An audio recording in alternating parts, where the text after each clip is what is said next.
Okay, hi guys. This is Jonathan. This video is going to go over all the WPILib simulation stuff that I've been working on over the past few days, um, and how to get it set up. This is going to be split up into two sections. One is how to get it to work on a standalone robot project, um, using one of the WPILib examples that they have, and the second one is how to integrate all this stuff into the robot code. Um, Most of the stuff should still apply when the next season starts. Um, but for the most of it should apply in January. But there's like maybe one or two things that won't apply, depending on what they change in the libraries. So to start, you need to install the 2020 WPILib um, release from the website. If you don't know where it is, if you go to the GitHub, it's this little release, and then you can install it based on like what system you have. And once you have that installed, we're gonna open up FRCBS code 2020. So it's here. Then we're gonna go and create a new robot project. So I'm gonna create a new project under this. You can select where you want to save it.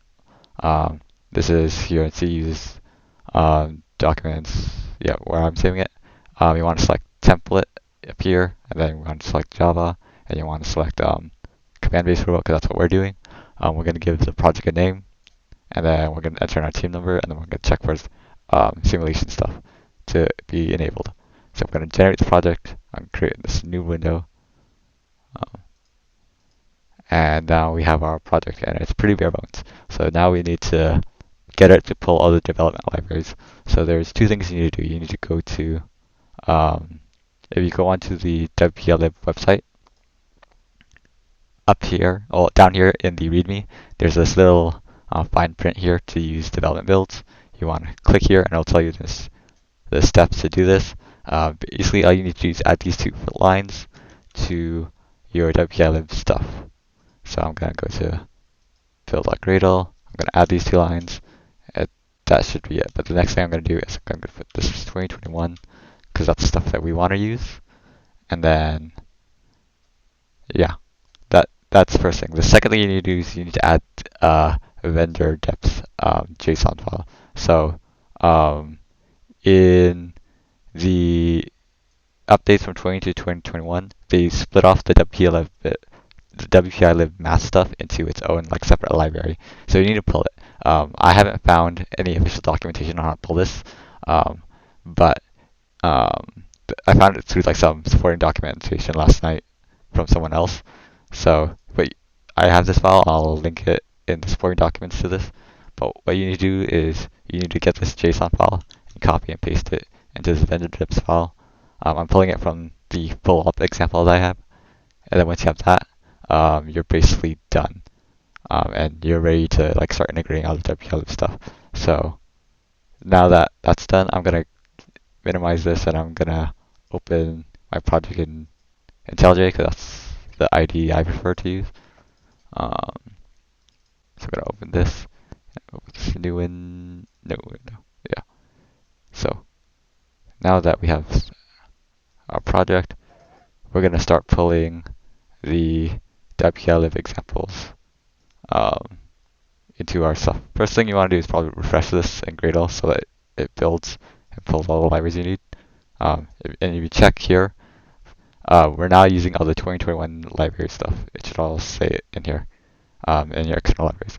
So if you go to the WPILib website again, you want to go to this WPILibj examples, and then you want to go here, you want to go to examples. Yeah, and then in here, there you have a bunch of examples on how to do stuff. Some of these are a little bit out of date, and the sim example is also a little bit slightly out of date, but for the most part, it should work. So I'm going to go to, if you go down, you want to do state space differential drive simulation, and then you have all these things. So to start pulling it in, we need to, I'm just going to start copying and paste. I'm going to start to copy and paste this files here. So we have constants. I'm going to go raw. These are all the concepts that we need for the project. So source, main, Java, FC robot constants. I'm just going to start pulling stuff in.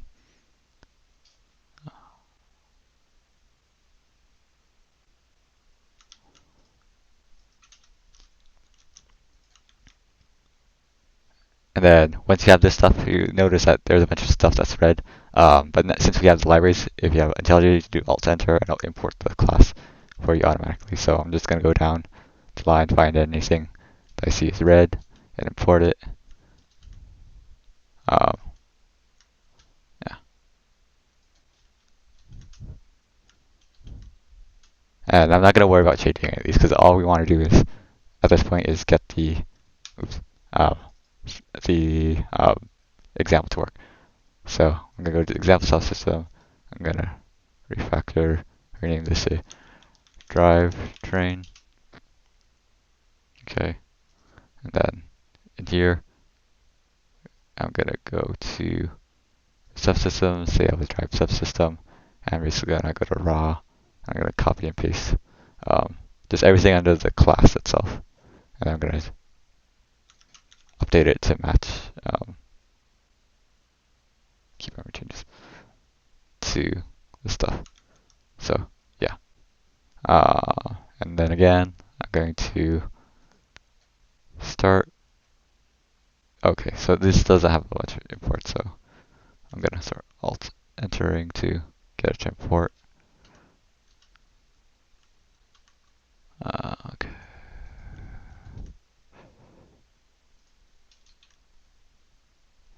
Oh yeah, make sure that if it gives you much examples, make sure you're just pulling out from the WPILib stuff, unless otherwise stated.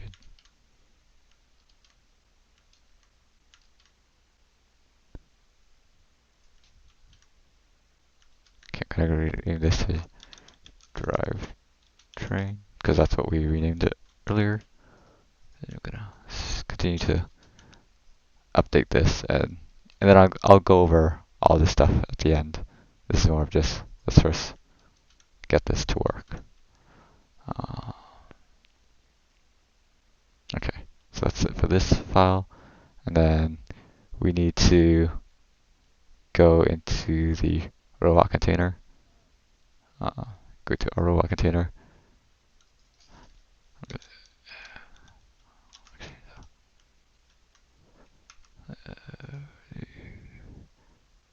Refactor, rename this. Okay, to make it more sense. And then we're gonna go to their robot container. So we're gonna do a few things that's different here just to get it to work for our stuff. So I'm just gonna copy this. Configure button divided. And so we change this here. Alt enter.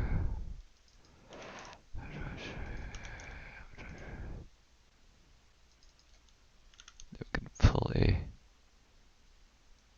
controller. Let's call this a joystick instead. Yeah. So this is going to do is gonna let you. This is to set up a default command for the drivetrain, and this is a way to do a command instantly instead of making your own command class. And then it's going to say pull this function from the drivetrain subsystem, and we're going to feed it our controllers, the left hand, yeah, the joystick values from the controller. So then next we want to do, we're going to ignore the button presses for now. We need to pull this function because there's part of this that gets pulled off elsewhere, or in the main robot class. I'm gonna pull this here.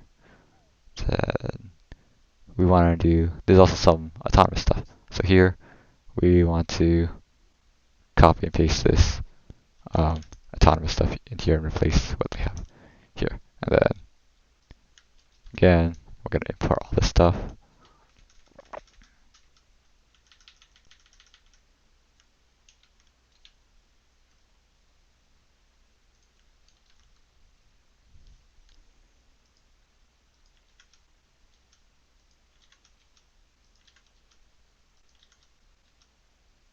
so this is going to be list of Java util. Oh yeah, one thing that you might need to do is, because it's not popping up properly, I'm going to go to project structure and make sure this is like Java 11.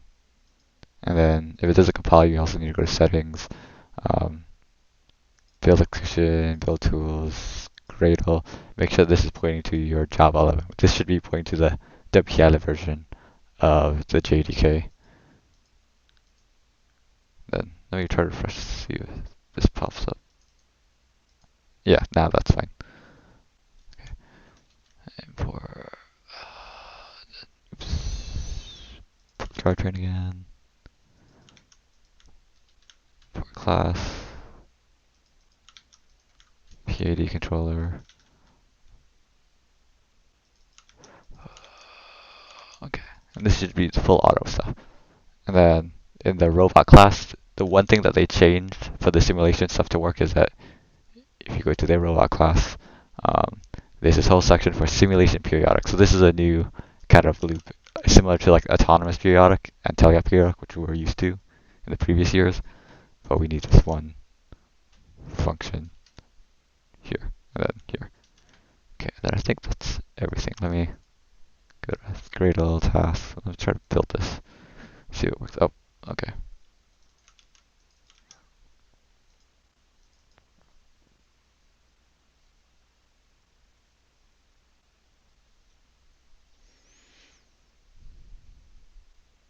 Okay, it might take a while the first time you're building for it to work properly. Okay, once you have that, you need to go to Gradle Rio, and then here you're gonna do simulate Java. And now you should. Oh, okay. I had to redo this part because I messed up. So I realized I just copied this part, and which is basically doing when the robot container calls this, it basically recursively does this, and then it crashes. So let's see. Okay, that's better. So now we have our simulation stuff working. There's a bunch of all this stuff that gets populated. Don't really worry about it. So we're gonna do a few things. We're gonna make sure we're gonna go to View, Window. We're gonna go to 2D Field View, and it sends a little 2D field here. We're not gonna worry too much about it right now, but if we do autonomous here, we can see the default example because it's a little spline. And then if I double click on teleop, I can, oh yeah, I haven't assigned a joystick yet. So in here, you need to assign the joystick. I'm assuming it's going to be assigned to its run, so you drag and drop here.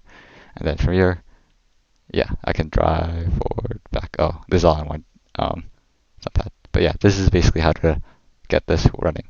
One thing you want to do, another feature that will be helpful in the simulation, is if you disable this, sometimes you want to like set up stuff. In order to like set up the values to what you want it to be, you need to go to test, and then you can manipulate these values. So I can go here, 0 enter, 0 enter. It can shift the robot to wherever I want on here, which is useful when you're figuring out how to get autonomous to work. Another feature that's useful is like this 2D field. You just scale it, right? But then when we really want to test it, we want to go to 2D field settings, and we can set up the values for the field. I don't have the values offhand right now, but I'll show it later. But if you want to set the field to match the correct dimensions, you need to put these values in meters, and you can also set the robot within length to match what we have. I just left it as alone almost, because I don't actually know what they were off the top of my head, and I couldn't find it. But yeah, right now we have this blank field image. If you want to change that image, you can go to File, 2D Field View, choose Field Image, and I found this image online, and now it scales, and then I would enter in the correct dimensions, and then start doing autonomous. So that's how to get this all set up without anything else.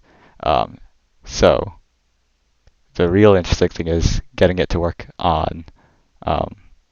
Actually, no. Let me go over to the code really quickly just to get some understanding. So basically, this robot container, we set up an autonomous mode, which is using this autonomous command. We're setting all these parameters for the autonomous. We're giving it a path, and then this is the path. This config is basically configuring like how we want to approach the path, whether we want to add some constraints like to make it like go slower or not exceed a certain velocity or acceleration or whatever. Like that's what this configuration is for. And this is also we feed yeah we add constraints onto this trajectory config to like constrain our path so we can follow it more properly. Because sometimes your robot might go way off or way too fast, like doing a sharp turn, and you want to slow it down. Then the trajectory is we create a trajectory by giving it a start point, end point. You can define a set of intermediate points if you wanted to. That's if you want to do like a way more complex path. But for this part, since it's flying, we just do start and end, and that's it. And we feed it the config that we just set up here. And then this Ramsey command, we feed it the trajectory. We give it all these other values. Don't really worry about them for now. And then, but if you have any questions, I can answer it later. And then we basically tell it to run the trajectory, which is it will reset the geometry and then it will run the command and then go. So that's it. Then there's all these constraints or the constants for the robot. So it has the motor ports. These are in PWM. It has encoder ports. These are the DIO ports that it uses. Encoder orientation or rotate. Yeah. Then the track width, which is the width of the robot. The kinematics. Then all these other settings for the robot. And then the drivetrain is basically it sets up all this stuff. It sets up all the physical hardware stuff, which is the encoders and the motors up here. And then once you create the physical parts, you need to put it into a simulation. So in here, if you're in simulation mode, you're going to set up all these stuff here, which is the drivetrain itself, the simulation for the encoders, so that you know like how much each is rotating and how the robot's moving, and the gyro, so it knows what the orientation is, and the field itself. Then everything else is like it was normal. This is a simulation periodic, which is similar to what was in the robot class. So when this subsystem in a simulation, we can tell it to do a few things in simulation, which is like we set the input based on what we're telling the left motors are going through, or what we're setting to the left and right motors, and then we multiply by what we think the battery voltage is. So, because realistically, this is like a 1 to 100%, and then this is versus the battery itself. So if you have a battery drop, like what you would really actually have physically in the real world, then it can take that into account and then compensate for that so that so it matches what it actually is in the real world. Then we tell it to update. Then we update the simulators for the left and right encoders so that they match what the drivetrain state is at, and then the gyro itself, and then we tell the field to set the robot to where it is. And then, yeah, that's pretty much it for the project itself. Now, when I showed the video last night, I set it up in our actual robot code here. Let's see. So to kind of go over what I had to do to get to work, I pushed this to GitHub last night, so I kind of go over at a very high level of what I need to do. So under the vision, a lot of the subsystems, I had to do a bunch of things to get it to not crash. So the first thing is this: I don't have a camera, and the simulator doesn't know how to take into account a camera on the computer and then treat that as a camera on the robot. So I need to do this if the robot, this should be robot based, but this is the same thing. But if the robot is real, then we set the camera settings. Otherwise, we don't do this. Otherwise, if we try to set the camera to a non-existent camera, then the simulator immediately crashes. Similarly, under the turret, I did something in the update smart dashboard. On the real robot, we want to send a bunch of smart dashboard values based on what the CTRE Talons or Falcons are telling us. So we know like where the turret is, or some of the motor values, and stuff like that. In simulation, it's gonna flood your logs, which can make it harder to debug. So I basically tell us if the robot is real, then we want to send this. Otherwise, we're gonna ignore this. Same thing that I did in the shooter. I put everything in here to like stop spamming the log so I can actually get it, and also the LEDs. Yeah, if you don't, yeah, the LED is also like, because of the way that we're setting it, which is probably not the best way to, we probably need to optimize this code a little bit, but because we're setting constant LED values to the robot, it slows down the control loop. So that's why I blocked that here. Drivetrain, I basically did the same thing. So what's different here is I set up a gyro, and I'll set up encoders to like make a gyro encoder. Because right now there isn't a good way to like use so we don't actually, this gyro here is the internal gyro of the Robo Rio, and what that uses. We use a NavX for our gyro instead because it's a little bit more accurate. But in simulations, we kind of don't care which one it is, so we're going to set up a gyro because I haven't figured out a way to set it to use this NavX gyro. Same thing with left and right coders. The encoders, or the simulation expects encoders, and the encoders that it expects are from the DIO encoders that come from the Robrio. So since we use encoders that are like built, at least for the drivetrain, the encoders we use are the built-in ones in the Falcons. There's no way to easily translate that. Maybe CTR will add support to that later, but for now, just to get this to work, I basically set up fake encoders to work with this. And then again, all the simulation values here, down here, works. It's the same thing like in the robot project. And then I add some of the simulation stuff down here. I modified some of the functions that we did to more closely match what the simulation is doing, or the simulation example is doing. And then down here, I again block out all the code that's sending smart dashboard values. And then, oh yeah, this is, so the way that we've been doing odometry, we're using functions in our own stuff that is calling the CTRE motor calls. So here I just also block this out. So, and then down here is all the simulation stuff, which is pretty much all the same as what we had in the example. Controls, again, I think all I did was just block out stuff if to clear up the logs so I could tell what's going on. Here in the robot container, yeah, I basically set, if the robot base is real, I'm going to set the debug for the LEDs and drivetrains so it won't spam me. But then for the drivetrain, I'll also do, since I'm working from home and I don't have an actual robot, I'm setting it to a fake controller, or my own controller, using these values. And I'll set up a control up here just to do this from one hand, because when the robot's actually driving, we have two joysticks to do this, but I only have one, so I do that. And then set up joysticks values here. Again, autonomous cannon, just to simplify it, we have an autonomous selector in the actual robot, but what I want here is I just want to do one simulation of the spline or the autonomous path I want to do. So I just forcefully put in the autonomous command here. And then again here, teleop, you don't want to reset the odometry. We did this last year outside of once you get into teleop, because there wasn't really a good reason to do that. But like, since everything in here is reliant on the odometry being constant, and since this is a simulation and everything is perfect and there's no drift or whatever, then we don't want to reset this, otherwise your robot will like jump on the field that pops up. Yeah, robot, add the simulation periodic stuff in the example, constant.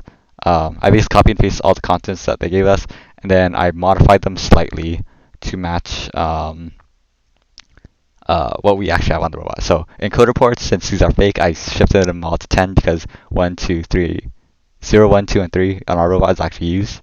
So I shifted it up 10 to avoid, like, you can't set because of the way that the code works, if you try to set a value or an item, like a digital input-output port, to using two items to use the same port, it's going to crash.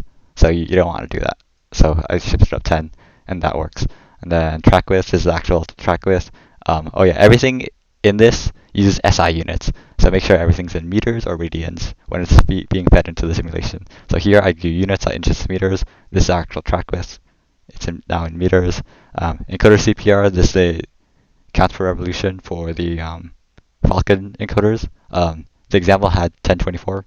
but the Falcon ones they're like 4 times more accurate, so I have to put that in here. Wheel diameter, our wheels are 6-inch wheels, so we go half of it to a meter. Leave this alone, leave this alone. This is these values I adjusted. These are values using the FRC characterization tool. Since I don't have the actual robot, I just copy and paste what we had last year and put it in here. And then, but if we were to redo this, these values would be probably slightly different, but this should match closely to what we have on our actual robot right now. And these two values for cable seconds per radians, this is for the angular velocity and stuff for the robot. I don't know how to. It says use it. I mean, to get these, you have to experiment and figure it out. I don't have the physical robot, so I just left these alone. But when we actually get the robot, we want to make sure that these values are actually correct. And then everything else is the same. Oh yeah, the gearbox, we set it to a Falcons. This is two for each side of the robot. And the gearing, this is our low gear, which is what we used. You can technically put it in a way where it matches the robot more, where when you're shifting, it goes to the faster gear and goes faster. But I just set it on one gear just to simplify things for now. Set odometry. Oh yeah. So in order to this is all the autonomous stuff. I'm gonna go back to the robot code. So alpha system spline. So this is the autonomous code I did. Actually, no, let me go back to spline and tell you what I did differently. Or actually, I'll just talk about it. So the way that we used to get the autonomous path is we push the CSV file to the robot. We tell it to read that CSV file to get the points on the path and then generates the path.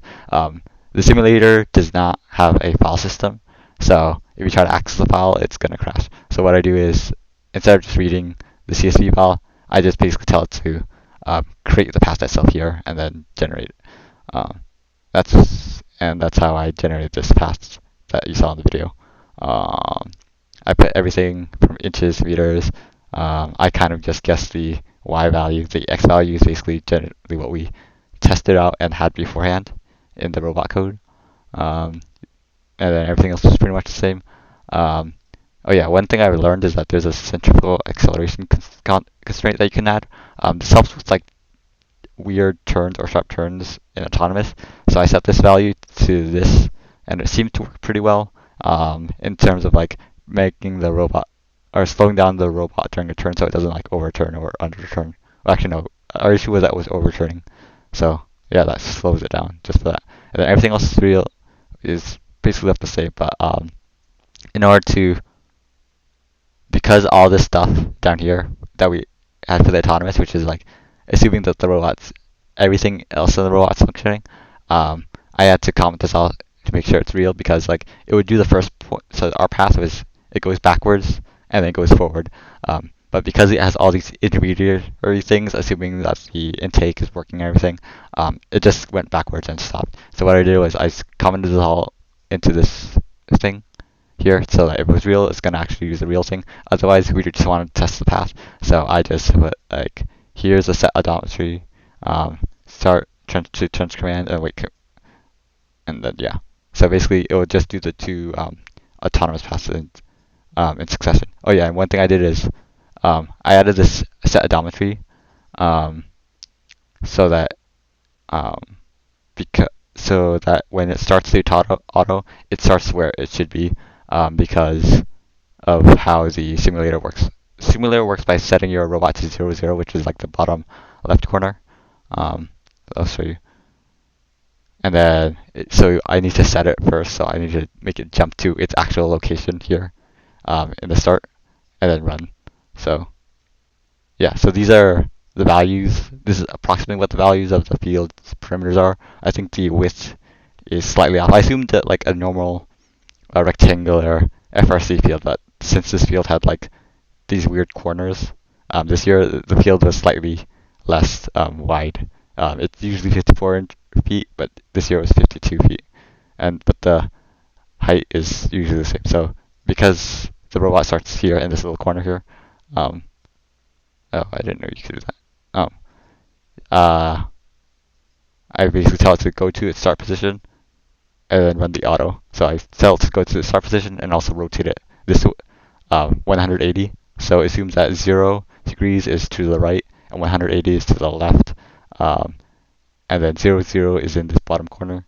And then you can, and everything is in feet and radians.